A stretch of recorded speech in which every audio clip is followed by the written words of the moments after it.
ও ভাঙ্গানগরের মুরব্বী বাবারা গো, ও আমার যুবক বন্ধুরা, পর্দানিশীর মা বোনরা যারা শুনছেন গো, বলতেছিলাম কি ওসিলা বিনে কোনো ইবাদত আমার আল্লাহর কাছে গ্রান্টেড হয় না। এই জন্য সকাল থেকে সন্ধ্যা পর্যন্ত আল্লাহর ডাকতে থাকেন, কিন্তু ওই ডাকের সারা মিলতেও পারে নাও মিলতে পারে। যখন বান্দারা দয়াল নবীকে ওসিলা বানাইয়া আমার আল্লাহর ডাক দিয়া কয়, আল্লাহ গো তোমার হাবিবের ওসিলায় আমি গুনাহগারের ফরিয়াদটা তুমি কবুল করো। বাবাজিরা আমার, এই একটা নামের দোহাই যখন চলে আসে, আমার আল্লাহ কয় আমি আল্লাহর বরদাস্ত করতে পারি না যখন আমার বান্দারা আমার বন্ধু নবীকে ওসিলা বানায় গো। লাওয়াজাদুল্লাহ তাওয়াবার রহিমা, আমি আল্লাহ ওই সমস্ত বান্দাদের তওবা কবুলকারী হয়ে যাই, ওই সমস্ত বান্দাদের উপর দয়াশীল হয়ে যাই। চিৎকার মেরে বলুন সুবহানাল্লাহ।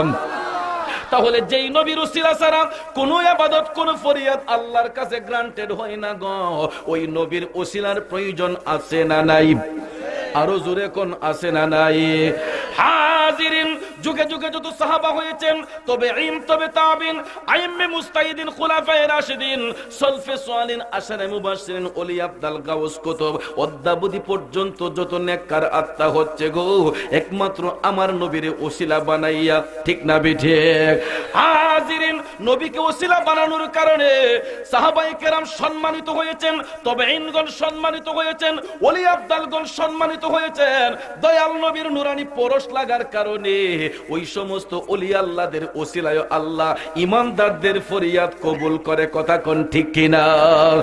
আল্লাহর ওলিদেরকে ওসিলা বানাইলে, ইমানদারদেরকে ওসিলা বানাইলে আল্লাহ তাআলা তার প্রিয় হাবিবের খাতিরে ইমানদারদের ফরিয়াদটা কবুল কইরা নেয়। যেটা করেছিলেন বাবাজির আমার, মিশরের মধ্যে একজন আল্লাহর ওলি জন্মগ্রহণ করেছিলেন। ওনার নামটা হয়তো অনেকে আপনারা জানেন, অনেকে হয়তো জানেন না। আল্লাহর ওলির নাম ছিল জুন, মূল নাম হলো জুন। উনার একটা উপাধি আছে, এটার উপাধিটা হচ্ছে নুন।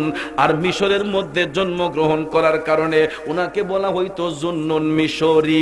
নাম শুনছেন নে বাবাজির আমার? তাজকিরাতুল আউলিয়া কিতাবের মধ্যে পড়ে দেখলাম জুন্নুন মিশরি মিশরের মধ্যে জন্মগ্রহণ করেছিলেন গো। এই মিশরের মধ্যে তিনি একজন অন্যতম ব্যবসায়ী ছিলেন, আল্লাহর ওলি জুন্নুন মিশরি। ওই এলাকার লোকজন উনাকে অনেক সম্মান করত, তাজিম করত। তবে জুন্নুন মিশরীর একটা আদব ছিল বাজানো, তিনি কোনোদিন কারো মনে কষ্ট দিতেন না, সারাদিন পরিশ্রম করতেন। সন্ধ্যাবেলা তিনি মানব সেবায় নিয়োজিত হইয়া যাইতেন, মানুষের কল্যাণে নিয়োজিত হইতেন। প্রতিদিন ব্যবসা বাণিজ্যের কাজে এক জায়গা থেকে আরেক জায়গায় জুন্নুন মিশরী সফর করতেন। আমার ভাইয়েরা বন্ধুরা গো, হঠাৎ একদিন জুন্নুন মিশরী ব্যবসায়িক কাজে তিনি মিশর থেকে সিরিয়ার মধ্যে যাইবেন, মিশর থেকে সিরিয়ার মধ্যে যাইবেন। প্রতিদিন তিনি উটের উপর সাওয়ার হইয়া যাইতেন, না হয়ে ঘোড়ার উপর সাওয়ার হয়ে যাইতেন। কিন্তু ওই দিন তিনি সিদ্ধান্ত নিলেন যে বেশি মালামাল সেখান থেকে আনতে হবে, আজকে আর ঘোড়ায় যাইব না, উঠে যাইব না। জুন্নুন মিশরী বাইসা নিলেন নদী পট্টা। মিশরের মধ্যে একটা নদী আছে গো, ওই নদীটার নাম হইছে নীল নদ। নাম শুনছেন? যেই নীল নদের মধ্যে ইসলামের চিরশত্রু ফেরাউনকে ডুবানো হয়েছিল। এই নীল নদের পানি পর্যন্ত অত্যাচারী ফেরাউনের লাশকে গ্রহণ করে নাই। কথা বলেন ঠিক কিনা? আমার বাবাজিরা মনোযোগ। নীল নদের মধ্যে নৌকা চলাচল করত। প্রতিদিন অনেক ব্যবসায়ীরা নৌকা যুগে এক জায়গা থেকে আরেক জায়গায় যাইতেন। এমন একদিন দেখা যায় গো, এই নৌকার মধ্যে জুন্নুন মিশরী উঠলেন। অনেক ব্যবসায়ী সেই নৌকার মধ্যে, ও পরিচিত ব্যক্তি হিসেবে জুন্নুন মিশরী হলেন একজন। আল্লাহু আকবার বলেন। কেউ তাকে চিনে না, জুন্নুন মিশরীর পরিচয় কেউ জানে না। তিনি ব্যবসায়ী মানুষ। নৌকার মধ্যে উইঠা নৌকা যখন বাসায়া দিছে বাজান, অর্ধেক রাস্তা যখন নৌকাটা গেছে গো, হঠাৎ করে দেখা যায় এই নৌকার মধ্যে একজন মণিমুক্তার ব্যবসায়ী ছিলেন, মুক্তা পাথরের ব্যবসা করতেন। ওই পাথর ব্যবসায়ীর পকেট থেকে একটা মুক্তা পাথর চুরি হইয়া গেছে গো। মুক্তা পাথরটা যখন চুরি হইয়া গেছে, ব্যবসায়ী চতুর্দিকে তাকাচ্ছে এবং খুঁজতেছে। অনেকক্ষণ খোঁজাখুঁজি করার পরে পাথর তো আর পাওয়া যাচ্ছে না।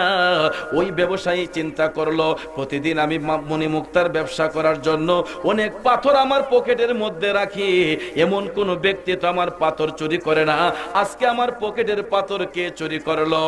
একজন আরেকজনের দিকে তাকাইতেছে, কাউকে সন্দেহ করে না, কয় না ওই ব্যক্তি আমার পাথর চুরি করতে পারে না, ওই ব্যক্তি আমার পাথর চুরি করতে পারে না।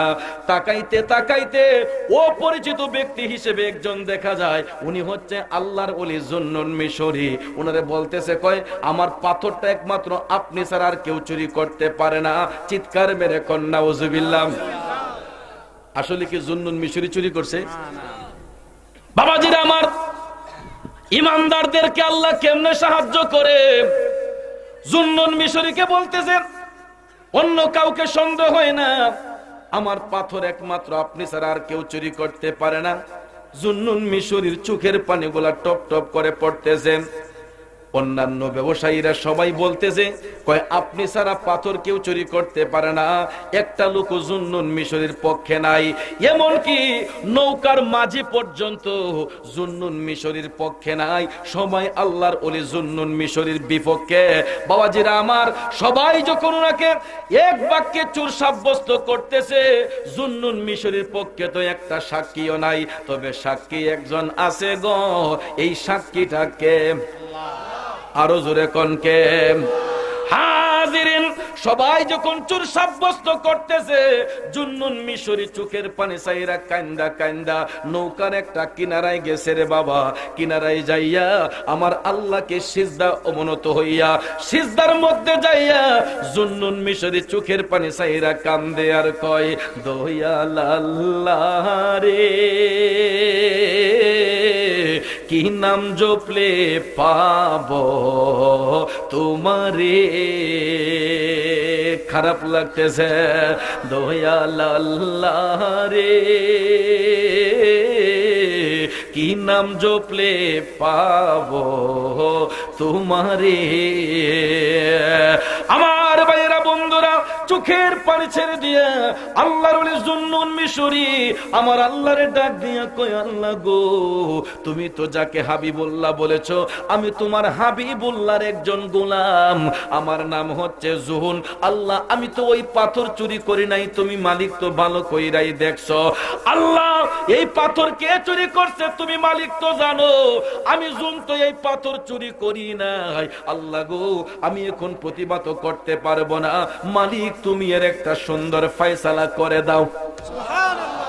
আমার আল্লাহ ফয়সালা করবে কি করবে না? কেমনে আমার আল্লাহ ফয়সালা করে বাজান? গভীর মনোযোগ। জুন্নুন মিশরী যখন নৌকার একটা কিনারার মধ্যে যাইয়া চোখের পানি চাইরা কাঁদতেছে গো, এমন সময় দেখা যায় আমার আল্লাহ জুন্নুন মিশরীর চোখের পানিটারে কবুল কইরা নদীর তলদেশে যতগুলা মাছ ছিল বাজানো, ওই মাছগুলার নাম হচ্ছে নুন। মাছের নাম কি?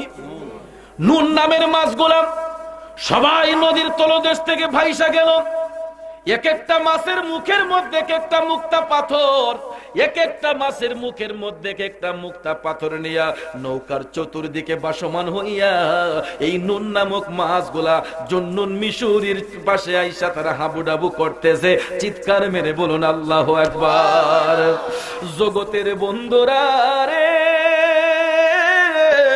ও মুরব্বী বাবারা, আমার সম্মানিত মা বোনরা যারা শুনছেন গো, বলতেছিলাম কে, মাছগুলা যখন ভাসমান হইয়া গেল, নৌকার যত ব্যবসায়ী ছিল তাদের মধ্যে একটা লোভ চলে আসছে। কি চলে আসছে? সবাই লোভের মধ্যে পইরা গেল। মুক্তা পাথর দেখা লোভ কেউ সামালতে পারতেছে না। ব্যবসায়ীরা যখন মুক্তা পাথর কোরানোর জন্য মাছের মুখ থেকে পাথর আনার জন্য হাতটা বাড়াইয়া দেয়, প্রত্যেকটা মাছ তাদের হাতের মধ্যে কামড় দিয়া ধরে। আল্লাহু আকবার। একটা মাছও তাদেরকে রেহাই দেয় না। হাতটা বাড়ালে ওই মাছগুলা হাতের মধ্যে কামড় দিয়া ধরে, কারো হাত ছাড়ে না। এমনভাবে দেখা যায় প্রত্যেকটা ব্যবসায়ীর হাতের মধ্যে মাছগুলা কামড় দিয়া ধরে। কিছুক্ষণ পরে দেখা যায় আল্লাহর ওলি জুন্নুন মিশরী যখন হাতটা বাড়াইয়া দিছে গো, ওই নুন নামক মাছগুলা জুন্নুন মিশরীর হাতের মধ্যে চুমা দিতে শুরু করছে। আর জোরে কন্যা সুবহানাল্লাহ।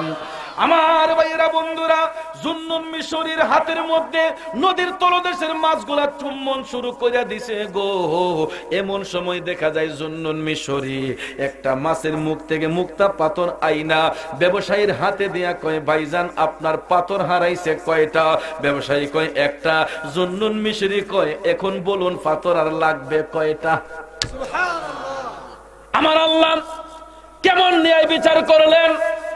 আল্লাহওয়ালা ব্যক্তিদেরকে, ইমানদারদেরকে আল্লাহ কেমনে সাহায্য করে। ও আমার ভাইয়েরা বন্ধুরা, ইমানদারদের মহব্বতে আমার আল্লাহ নদীর তলদেশের মাছগুলা বাসাইয়া গো এক একটা মাছের মুখ এক একটা মুক্তা পাথর দিয়া দিছে। হে জুন, তুমি চিন্তা করো না, তুমি আল্লাহর পক্ষে, তুমি জুনের পক্ষে, আমি আল্লাহ সাক্ষী দিচ্ছে। এই জন্য আল্লাহ তাআলা এক একটা মাছের মুখের মধ্যে এক একটা পাথর দিয়া দিছে। বাবাজিরা আমার বন্ধুরা আমার, বলুন ইমানের উপর অটল থাকলে ইমানদারদের কোনো কষ্ট আসেনি, কোনো কষ্ট হয়নি। বাবাজিরা আমার, শুধু তাই নয়, আল্লাহর ওলি হুজুর গাউসে পাক আব্দুল কাদের জিলানী আল গিলানী রাদিয়াল্লাহু তাআলা আনহু কেমন কারামতের অধিকারী ছিলেন, কারণ গাউসে পাক তো আমার নবীর একজন গোলাম ছিলেন। কথা বলেন ঠিক কিনা? এই যে রবি মাসটা, এই মাসটার নাম হচ্ছে মাহে রবিউস সানি। বাবাজিরা আমার বন্ধুরা আমার, গতকালকে কিন্তু আমার গাউসে পাকের উরুস শরীফ গেছে, আপনারা জানেননি? গতকালকে গিয়ারবি শরীফ গেল।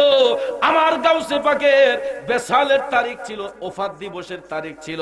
গোটা পৃথিবীর মুসলমানেরা এই মাস ব্যাপী শুধু আমার গাউসে পাকের আলোচনা করতেছে। আমার গাউসে পাক কেমন মাপের আল্লাহর ওলি ছিলেন, এবার একটু শুনুন। কিতাবের নাম হচ্ছে বাহজাতুল আসরার। গভীর মনোযোগ ও আমার ভাইয়েরা বন্ধুরা, বাগদাদের জমিনের মধ্যে প্রচুর বৃষ্টি হচ্ছে, এমন বৃষ্টি হচ্ছে, বৃষ্টির কারণে ঘর বাড়িগুলা ডুইবা যাচ্ছে, মাঠ ঘাট খাল বিল সব কিছু ডুইবা যাচ্ছে গো। ছেলেমেয়েরা কষ্ট করতেছে, ছোট্ট শিশুরা অনেক কষ্ট করতেছে। পানি যখন বাসমান হইয়া গেছে গো, ওই বাগদাদের লোকজন হুজুর গাউসে পাকের কাছে গিয়া বলতেছে, হুজুর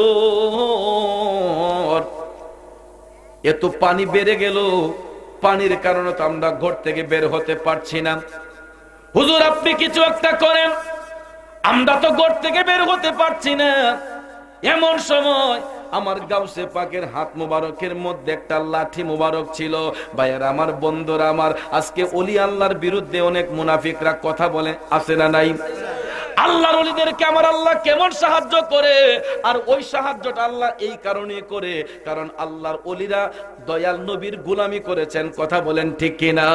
যারা হাবিবুল্লাহর প্রেমে পাগল হয়েছে, আমার আল্লাহ তাদেরকে বন্ধু রূপে গ্রহণ করেছেন। কথা বলেন ঠিক না বেঠে? বাগদাদের লোকজন যখন হুজুর গাউসে পাকের কাছে যখন আসলো, হুজুর আমাদের এলাকার মধ্যে এমন ভাবে পানি বেড়ে গেল, পানি তো আর কমতেছে না, আমাদের মাঠ ঘাট খাল বিল সব কিছু ডুইবা গেছে। এমন সময় গাউসে পাকের হাত মুবারকের মধ্যে একটা লাঠি মুবারক ছিল। এই লাঠি মুবারক হাতে নিয়ে আমার গাউসে পাক পানির মধ্যে গেলেন, পানির মধ্যে লাঠিটা রাইখা বলতেছেন, এ পানি ইলাহা হুনা। সুবহানাল্লাহ। লাঠিটাকে পানির মধ্যে রাইখা গাউসে পাক বলতেছেন, ইলাহা হুনা, যে এই পর্যন্তই তুমি থাকো, আর একটু বাড়তে পারবা না, কমতে পারবা না, এর একটু উপরে তুমি যাইতে পারবা না। জোরে কোন না সুবহানাল্লাহ। আমার গাউসে পাকের কথা নদীর পানি পর্যন্ত শুনছে। সুবহানাল্লাহ কোন? বাবাজিরা আমার বন্ধুরা আমার, হাতের লাঠি রাইখা গাউসে পাক বলতেছে, ইলাহা হুনা, হে পানি আল্লাহর হুকুমে এতটুক পর্যন্ত তুমি থাকো, এর একটু পশম পরিমাণে উঠবা না। দিন যায় রাত যায়, কয়েকদিন পার হয়ে গেছে, পানি তো আর বাড়তেছে না। ভাইয়েরা আমার, আস্তে আস্তে গাউসে পাকের উসিলায় নদীর পানিগুলা মাঠ ঘাট খাল বিল সব কিছু আস্তে আস্তে শুকাইতে লাগলো। চিৎকার মেরে বলুন সুবহানাল্লাহ। আরে গাউসে পাকের নাম জপিলে আল্লাহ পাওয়া যায়, গাউসে পাকের নাম জপিলে আল্লাহ পাওয়া যায়। কষ্ট হচ্ছে আমার বাবাজিরা, একটু দুরূদ শরীফ পড়ুন। আল্লাহুম্মা সাল্লি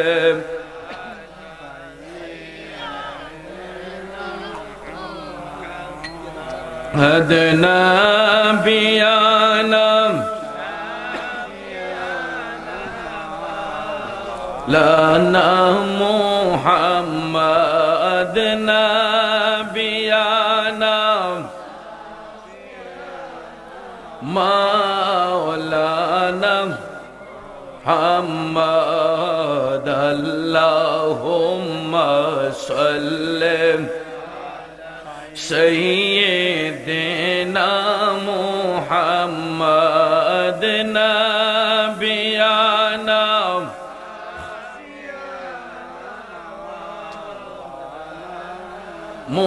মুহাম্মাদ নাবিয়ানা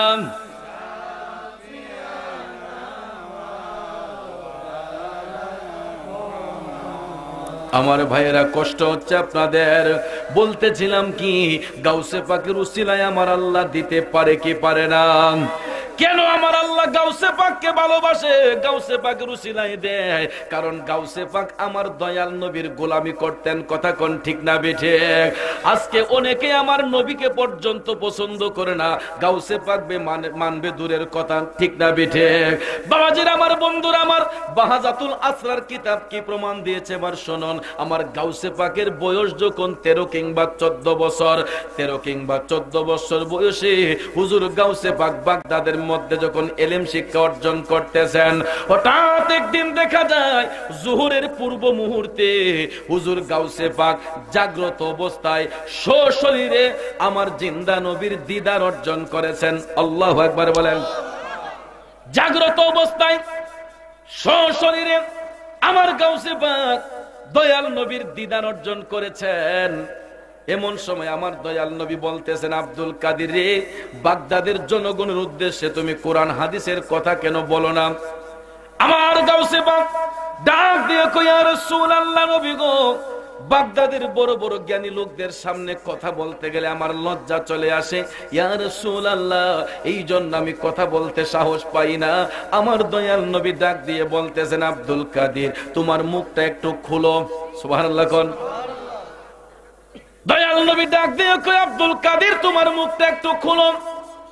বলার সাথে সাথে হুজুর গাউসে পাক মুখটা যখন খুইলা দিলেন, বাজানো আমার দয়াল নবী গাউসে পাকের মুখের মধ্যে মেডিসিন দিলেন। সুবহানাল্লাহ কোন।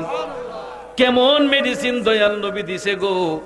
কোন হসপিটাল থেকে ওষুধ দেন নাই, কোন ডাক্তারের পরামর্শে নবী কোন ওষুধ দেন নাই। গাউসে পাকের মুখের মধ্যে আমার দয়াল নবী এমন মেডিসিন দিলেন, এটা হচ্ছে থুতু মুবারক। জোরে কোন সুবহানাল্লাহ। একবার নয়, দুইবার নয়, আমার দয়াল নবীজি গাউসে পাকের মুখের মধ্যে 7 বার থুতু মুবারক দিলেন। জোরে কোন না সুবহানাল্লাহ। ওরে জগতের বন্ধুরা, এই থুতু মুবারক গিলার পরে আমার গাউসে পাকের কলবটা নূরান্বিত হইয়া গেছে গো।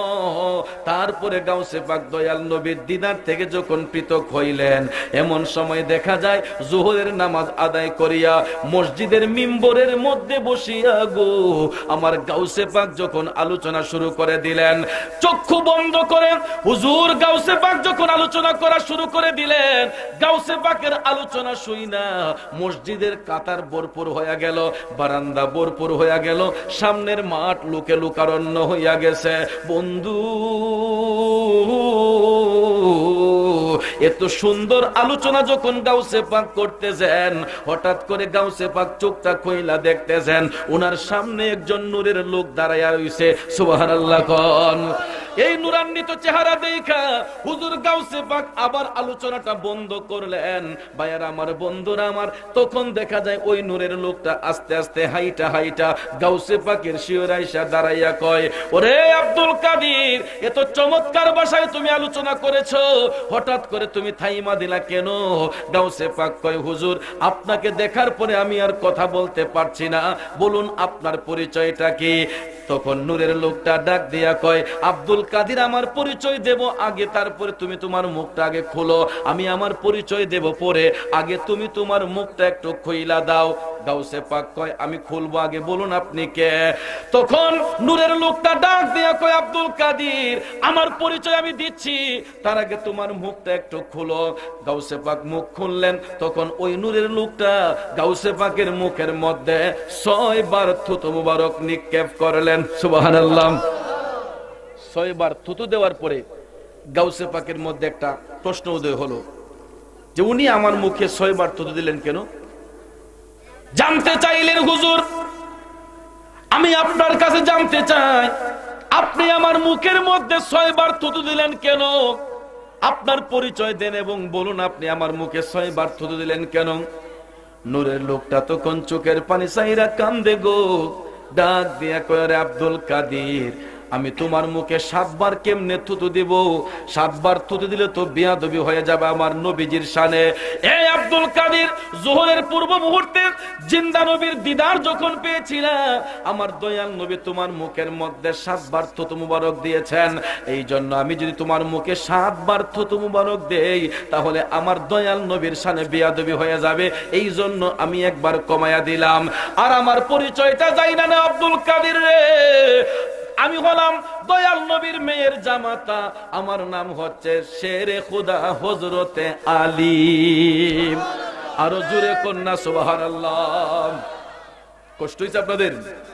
বাবাজিরা আমার, মাওলাই আলী গাউসে পাকের মুখের মধ্যে 6 বার থুতু মুবারক দিলেন, যাতে করে নবীজির শানে বেয়াদবি না হয়। এই কথা শোনার পরে হুজুর গাউসে পাক আব্দুল কাদের জিলানী এই থুতু মুবারক গিলিয়া আবার তিনি আলোচনা শুরু কইরা দিলেন। আলোচনা যখন শুরু কইরা দিছে গো, আলোচনার ধাঁচে দেখা যায় আবার লোকে লোকারণ্য অবস্থা হয়ে গেল।